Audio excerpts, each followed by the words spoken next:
बंटी कबूतर और टुनटुनी सब्जियों की खेती किया करते थे। उनके घर के बाहर उनका छोटा सा खेत था। इस बार तो आपने बहुत सारी अलग अलग सब्जियां लगाई हैं। हाँ टुनटुनी, इस बार मैंने पहली बार कद्दू की सब्जी लगाई है। जब सारी सब्जियां आ जाएंगी तो हमें अच्छा खासा मुनाफा होगा। हाँ, लेकिन पहले हमें इन पौधों का अच्छे से ख्याल रखना होगा। हाँ, वो तो रखेंगे। मैं और आप कोशिश करते रहेंगे। टुनटुनी और बंटी कबूतर मिलकर अपनी सब्जियों के खेतों का बहुत अच्छे से ख्याल रखते थे। उनके खेत ही उन दोनों की कमाई का जरिया थे। धीरे धीरे उनके पौधों में सब्जियां लग गयी। ये देखकर वो दोनों बेहद खुश थे। लेकिन एक दिन टुनटुनी ने देखा कि घर का सारा राशन खत्म होने की कगार पर है। अजी सुनते हो, सारा राशन खत्म होने वाला है। आज आखिरी बार खाना बनाऊंगी। अच्छा, कोई बात नहीं, कल कुछ सब्जियां तोड़कर बाजार में बेच दूंगा, ठीक है? उस रात टुनटुनी और बंटी कबूतर सो गए। तभी तेज बारिश शुरू हो गई। बारिश के साथ तेज आंधी भी शुरू हो जाती है। मौसम अपना कहर बरसा रहा था। तभी बिजली की आवाज सुनकर टुनटुनी की नींद खुल गई। उसने बरसात की आवाज सुनी और अपने पति को उठाने लगी। अजी उठिए, उठिए, बाहर आंधी तूफान आया है। क्या? हाँ, आवाज सुनिए। जब बंटी कबूतर डाल पर आकर देखता है, तब तक तेज आंधी से सारे पेड़ पौधे उखड़ चुके थे। टुनटुनी, सारे पौधे उखड़ चुके हैं। हे राम! आप पहले अंदर आइए। बंटी कबूतर घर के अंदर आया और उसने दरवाजा बंद कर दिया।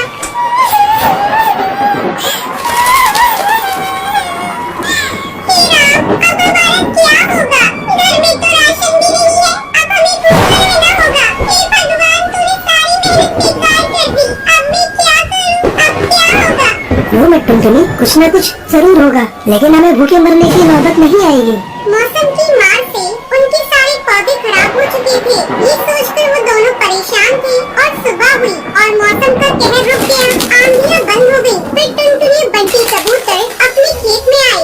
यहाँ तो सब कुछ तितर बितर हो चुका है, सिवाय इस कद्दू के। तभी उनकी नजरों के सामने एक बड़ा सा कद्दू चमक रहा था। मैं सोच रही हूँ, इसे बेचकर ज्यादा पैसे तो नहीं मिलेंगे। क्यों ना हम इसे घर में ही रखें? कम से कम इसकी सब्जी बनाकर कुछ रोज हम दोनों का पेट तो भर सकता है। हाँ, तुम सही कह रही हो टुनटुनी, चलो इसे अंदर ले चलते हैं। बंटी कबूतर ने उस बड़े से कद्दू को उठा लिया और दोनों घर के अंदर चली गयी। बंटी कबूतर ने कद्दू को रसोई में रख दिया। मुझे चाकू देना टुनटुनी। टुनटुनी ने बंटी कबूतर को चाकू दिया और जैसे ही बंटी कबूतर ने उस बड़े से कद्दू को चीरा तो उसमें से चिड़िया के बच्चे के रोने की आवाज आने लगी। ये क्या? आप आराम से चीरिए। बंटी कबूतर ने आराम से कद्दू को चीरा तो उसके अंदर उन्हें छोटी सी चिड़िया की बच्ची दिखी। है, ऊपर वाले कद्दू में ये बच्ची कैसे आ गई? ये कुदरत का करिश्मा है। हाँ, लगता है इसे भूख लगी है। इसके लिए थोड़ा दूध ले आओ। पर घर में तो दूध भी नहीं है। एक काम करती हूँ, पड़ोस की हरी काकी से ले आती हूँ। जब तक आप इसे संभालिए। टुनटुनी दूध लेने पड़ोसन के घर चली गई और यहाँ बंटी कबूतर चिड़िया के बच्चे को देखने लगा। भला कद्दू के अंदर ये चिड़िया का बच्चा कैसे आ गया? लगता है ये कोई मामूली चिड़िया नहीं है, जरूर एक करिश्माई है। कुछ देर बाद टुनटुनी दूध लेकर आ गई। टुनटुनी ने जैसे ही बच्ची को दूध पिलाया, वैसे ही उसके पंखों से सोने के सिक्कों की बारिश होने लगी। सोने के सिक्के देखकर बंटी कबूतर और टुनटुनी दोनों हैरानी में पड़ गए। कहीं ये ख्वाब तो नहीं? नहीं, ये सब हकीकत है। ये चिड़िया कोई आम चिड़िया नहीं है, ये जरूर कोई जादुई चिड़िया है। अब हमें क्या करना चाहिए?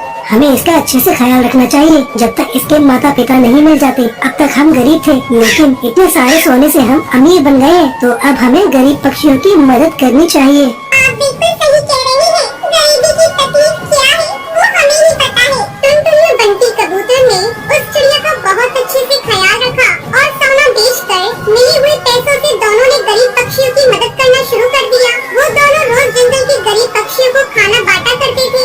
ऊपर वाला तुम्हें हमेशा बरकत दे। शुक्रिया कालू कौवे, शुक्रिया। टुनटुनी और बंटी कबूतर गरीब पक्षियों की मदद करके अपना जीवन खुशी खुशी बिताने लगते हैं।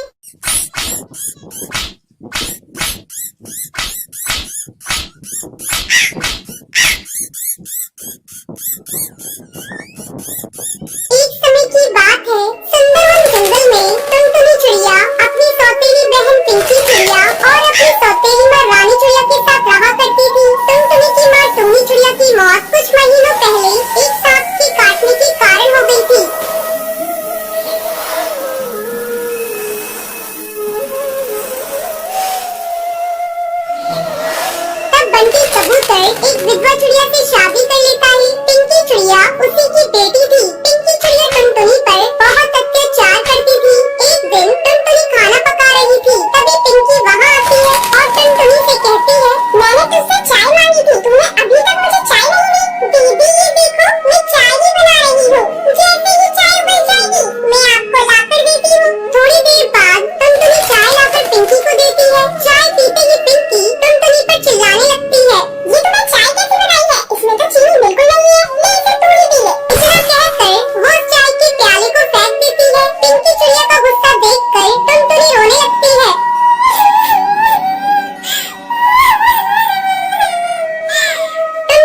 रोने की आवाज सुनकर रानी चिड़िया वहाँ आती है। तब टुनटुनी रोते हुए उससे कहती है,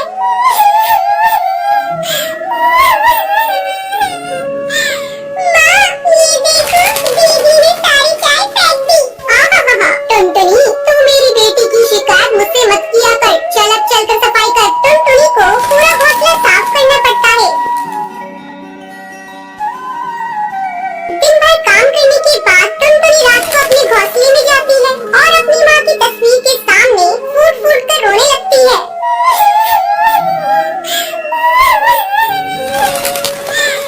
माँ तुम मुझे छोड़कर कहाँ चली गई? पिंकी चिड़िया मुझे बहुत सताती है। पापा भी अब मुझसे पहले की तरह प्यार नहीं करते। वो रोते रोते सो जाती है। अगले दिन पिंकी चिड़िया स्कूल जाने के लिए तैयार हो रही थी। अरे महारानी, मेरा स्कूल ड्रेस कहाँ है? तुमने प्रेस तो कर दिया है ना? पिंकी की चिल्लाने की आवाज सुनकर टुनटुनी वहाँ आती है और कहती है, नहीं दीदी, कल मेरा हाथ रोटी बनाते समय जल गया था, इसलिए मैं प्रेस नहीं कर पाई। तू खा खा कर मोटी हो गई है, तुझे चर्बी चढ़ गई है, अब तुझसे कोई काम नहीं होता। माँ इसे अभी इसी वक्त घर से बाहर निकालो, अब ये हमारे किसी काम की नहीं। तब रानी चिड़िया पिंकी से कहती है, बेटा अगर हम लोगों ने इसे घर से बाहर निकाल दिया तो इसका बाप हम लोगों को भी घर से निकाल देगा। इसका दूसरा इलाज है मेरे पास। इसी तरह कुछ दिन गुजर जाते हैं। अब रानी चिड़िया टुनटुनी को खाने के लिए बहुत थोड़ा सा खाना देती थी। धीरे धीरे टुनटुनी कमजोर होती जा रही थी। एक दिन रानी चिड़िया टुनटुनी से कहती है, टुनटुनी जब कुएं से पानी भरना, पीने का पानी खत्म हो गया है। माँ मैं कुएं से पानी कैसे निकालूंगी? मैंने कभी कुएं से पानी नहीं निकाला, मैं कुएं में गिर जाऊंगी। तो डरती क्यों है? तेरे साथ पिंकी चिड़िया भी जा रही है। हिम्मत करके टुनटुनी पानी भरने के लिए कुएं पर जाती है। जैसे ही वो कुएं से पानी निकालने लगती है, पिंकी चिड़िया उसे कुएं में धक्का देने के लिए जाती है। पिंकी चिड़िया का बैलेंस बिगड़ जाता है और वो कुएं में गिर जाती है। मुझे बचाओ, मैं डूब जाऊंगी। मुझे बचा ले टुनटुनी, मैंने तुझ पर बहुत अत्याचार किए हैं टुनटुनी, मुझे माफ कर दे, मुझे बचा ले किसी तरह से। दीदी तुम चिंता मत करो, ये रस्सी जल्दी से लो और ऊपर आ जाओ। पिंकी चिड़िया रस्सी पकड़कर कुएं से बाहर आ जाती है। उस दिन के बाद से दोनों बहनें खुशी खुशी रहने लगती।